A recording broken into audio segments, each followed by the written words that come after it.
Hello दोस्तों, कैसे हो भी सभी। मिलते हैं आज आपसे एक नए टॉपिक के साथ। और जो आपको नया टॉपिक पढ़ाया जाएगा जीव विज्ञान में, वो है भाई आपका जीवाणुओं से होने वाले रोग। क्या टॉपिक है भाई? जीवाणुओं से होने वाले रोग। देखना भाई, जीवाणुओं से कैसे रोग होते हैं। जैसे आपको टाइफाइड हो जाता है तो टाइफाइड किसके कारण होता है? जीवाणु से। और जैसे आपको हैजा भी हो सकता है, या आपको टिटनेस हो सकता है, या आपको काली खांसी हो सकती है, या आपको प्लेग रोग हो सकता है, कुष्ठ हो सकता है, कोढ़ हो सकता है, टीबी हो सकती है, तपेदिक, यक्ष्मा या क्षय रोग। तो ये सारे रोग किससे होते हैं बेटा? जीवाणु से। और याद रखना भाई, पेपर की दृष्टि से भी बहुत इंपॉर्टेंट टॉपिक है आपका जीवाणुओं से होने वाले रोग। बिल्कुल पेपर में आपको मिलेगा भी, एक क्वेश्चन जरूर मिलते हैं। ठीक है बेटा। अगर आज चर्चा करें भाई जीवाणुओं से होने वाले रोग की, पहले रोग लिखोगे आप लोग टाइफाइड। टाइफाइड रोग। तो देखना भी, पहला रोग है आपका टाइफाइड रोग। तो मैंने आपको सबको बता दिया कि टाइफाइड रोग किससे होगा बेटा? आपका जीवाणु से होगा। किससे होगा बेटा? जीवाणु का। और देखना भी, जीवाणु का नाम क्या बताना है बेटा? तो जीवाणु का नाम है साल्मोनेल। साल्मोनेल टाइफी। तो आज के बाद कोई भी पूछे कि आपका जो टाइफाइड रोग होता है किससे होता है बेटा? जीवाणु से होता है। और जीवाणु का नाम क्या है? साल्मोनेल टाइफी। और याद रखना, टाइफाइड रोग में मनुष्य का कौन सा अंग प्रभावित होता है? किस अंग पर इफेक्ट पड़ता है? तो आंत पर। किस पर बेटा? आंतें प्रभावित होती हैं, तभी टाइफाइड रोग को बोलते हैं बेटा आंत्र ज्वर। क्या बोलते हैं मेरे दोस्त? आंत्र ज्वर। या इसी को बोलते हैं मियादी बुखार। क्या बोलते हैं? मियादी बुखार। तो याद रखना बेटा, किस रोग को मियादी बुखार बोले जाते हैं? टाइफाइड को। आंत्र ज्वर किसे बोलते हैं? टाइफाइड को। टाइफाइड रोग में कौन सा अंग प्रभावित होता है? आंतें प्रभावित होती हैं। बात करें भी, टाइफाइड रोग को फैलाने का कार्य कौन करता है? तो टाइफाइड रोग को फैलाने का कार्य कौन करता है? तो घरेलू मक्खी। कौन करती है बेटा? घरेलू मक्खी। तो टाइफाइड रोग को फैलाने का कार्य कौन करते हैं दोस्त? घरेलू मक्खी। और घरेलू मक्खी का बात करें, वैज्ञानिक नाम क्या है? कतई ढेर क्वेश्चन भाई, घरेलू मक्खी का वैज्ञानिक नाम क्या है? तो मस्का डोमेस्टिका। मस्का डोमेस्टिका। तो याद हो, डोमेस्टिका। तो याद रखना मेरे दोस्त, घरेलू मक्खी का वैज्ञानिक नाम क्या है? साइंटिफिक नेम क्या है? मस्का डोमेस्टिका। क्या है बेटा? मस्का डोमेस्टिका। तो देखना भाई, आपका जीवाणु से होने वाला पहला रोग क्या था? टाइफाइड रोग। टाइफाइड रोग होते हैं अभी कौन फैलाते हैं? जीवाणु। उस जीवाणु का नाम क्या है? आपने पढ़ा साल्मोनेल टाइफी। आपको बताया गया कौन सा अंग प्रभावित होता है? आंतें प्रभावित होता है, इसलिए क्या बोल दिया? आंत ज्वर, मियादी बुखार या आंतों का बुखार।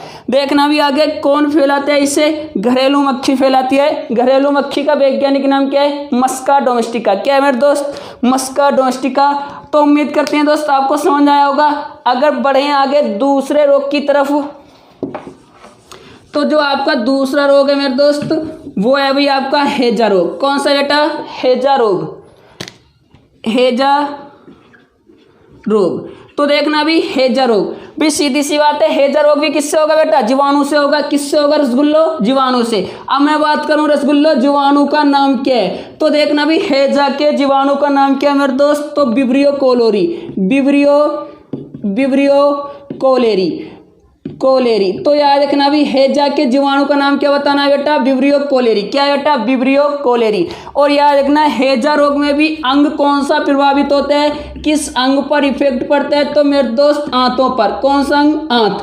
इस रोग में भी कौन सा अंग प्रभावित होता है आपका? आंतें प्रभावित होती हैं। और याद रखना, जो हैजा रोग होता है, इस रोग में मनुष्य के शरीर का, किसका बेटा?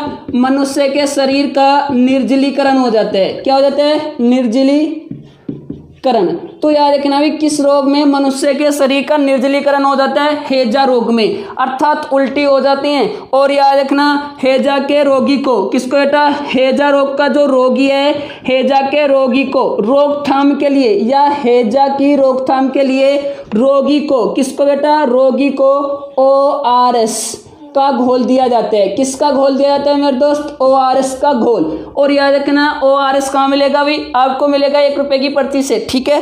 ORS को बोलोगे आप लोग ओरल। क्या बोलोगे दोस्त? ओरल। R होता है आपका रिहाइड्रेशन। और S होता है आपका सोल्यूशन। क्या होता है बेटा? सॉल्यूशन। तो याद रखना भी ORS का घोल किस बीमारी में दिया जाता है? हैजा में। और हैजा किसके कारण होता है? आपका जीवाणु के कारण। हैजा के जीवाणु का नाम क्या है? विब्रियो कोलोरी। कौन सा अंग प्रभावित होता है? आंतें प्रभावित हो जाती हैं। और इसमें शरीर का क्या हो जाता है बेटा? निर्जलीकरण। क्या होता है मेरे दोस्त? निर्जलीकरण। देखना भी, जल्दी से स्क्रीनशॉट लो भी। और जो आपका तीसरा रोग की तरफ चलें भी, जो आपका तीसरा रोग है, तीसरा रोग है बेटा आपका तपेदिक, जिससे बोलते हो टीबी रोग। क्या बोलोगे भाई? टीबी रोग। तो देखना दोस्त, जो तीसरा है आपका वो है आपका टीबी रोग। टीबी या इसी को बोलोगे तपेदिक, तपेदिक, या इसी को बोलोगे भी आप यक्ष्मा, या इसी को बोलोगे आप लोग क्षय रोग। ये इसी के टीबी बीमारी होती है अभी आपकी तपेदिक, यक्ष्मा या क्षय रोग। तो एक ही नाम है भैया, टीबी, तपेदिक, यक्ष्मा या क्षय रोग। तो आपको पता है अभी किससे होता है? अभी जीवाणु से। ये रोग भी किससे होता है रसगुल्लो? जीवाणु से होता है। और देखना भी कतई मलाइसा क्वेश्चन, जीवाणु का नाम। तो इसके जीवाणु का नाम क्या है बेटा? इस रोग के जीवाणु का नाम तो कोई बताएगा? तो Mycobacterium, Mycobacterium tuberculosis, Mycobacterium tuberculosis. तो ये पॉइंट याद रखना मेरे दोस्त। आपका जो टीबी रोग होता है, तपेदिक रोग होते हैं, किसके कारण? जीवाणु के कारण। और जीवाणु का नाम क्या है रसगुल्लो? माइकोबैक्टीरियम ट्यूबरकुलोसिस है। क्या बेटा? Mycobacterium tuberculosis. मेरे साथ बोलोगे दो बार, माइकोबैक्टीरियम ट्यूबरकुलोसिस। जीवाणु का नाम क्या है? Mycobacterium tuberculosis. आगे बात करेंगे जो टीबी का जीवाणु होता है भाई, कतई जेर क्वेश्चन है। टीबी के जीवाणु की खोज किसने की? तो रॉबर्ट कोच ने। किसने की बेटा? रॉबर्ट कोच ने। बिल्कुल टक्के भाई, बिल्कुल पेपर है। टीबी के जीवाणु की खोज किसने की थी बेटा? रॉबर्ट कोच ने। किसने की बेटा? रॉबर्ट कोच ने। और याद रखना, टीबी की रोकथाम के लिए कौन सा टीका लगाते हैं? तो BCG का टीका। कौन सा टीका बेटा? BCG का टीका। और BCG के टीके की खोज किसने की थी बेटा? तो यूरिन कोलमेट ने। किसने की बेटा? यूरिन कालमेट ने। तो याद रखना भाई। और आपका बात करें BCG क्या होता है? बी होती है आपकी बेसाइल। क्या होती है? बेसाइल कोलमेट, बेसाइल कोलमेट। G4 आता है आपका जेरिस।